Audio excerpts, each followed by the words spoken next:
সিউড়িতে নজর রাখবো। সিউড়িতে বাড়িতে মজুদ বোমা বিস্ফোরণে উঠল বাড়ির টিনের চাল। বিস্ফোরণের সময় বাড়িতে কেউ ছিল না, তদন্তে সিউড়ি থানার পুলিশ।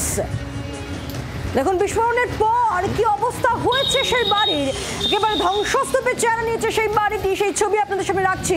সিউড়িতে বোমা মজুদ রাখা হয়েছিল একটি বাড়িতে এবং সেখানেই বিস্ফোরণে উঠল বাড়ির টিনের চাল।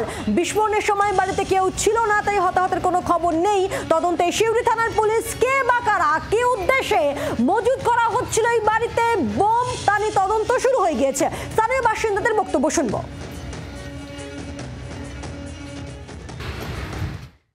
একজনের বাড়িতে বোম্বিং হয়েছে, তো আমি তখন জিজ্ঞাসা করলাম কার বাড়িতে।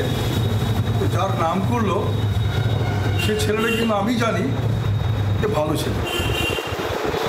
এই ছেলে মারামারি মারদাঙ্গা উচ্ছৃঙ্খল বিশৃঙ্খল জীবনযাপন তার নয়। কিন্তু সে একটা কর্মজীবন, সে মোটামুটি চাষ করে এবং টোটো চালায়। এইবার তার বাড়িতে বোমগুলোকে রেখে দিয়েছে না সে রেখেছে এটা তো আর কেউ জানছে না। তবে কিন্তু আমার মনে হয় এই ছেলে কিন্তু ওই বোম নিয়ে খেলা করা বা বোম নিয়ে তার কারবার, এরকম জিনিসটা কিন্তু আমার জানা নয় বা আমি জানি না, বা আমার মনে হয় যে ওই ধরনের ছেলে কিন্তু সে।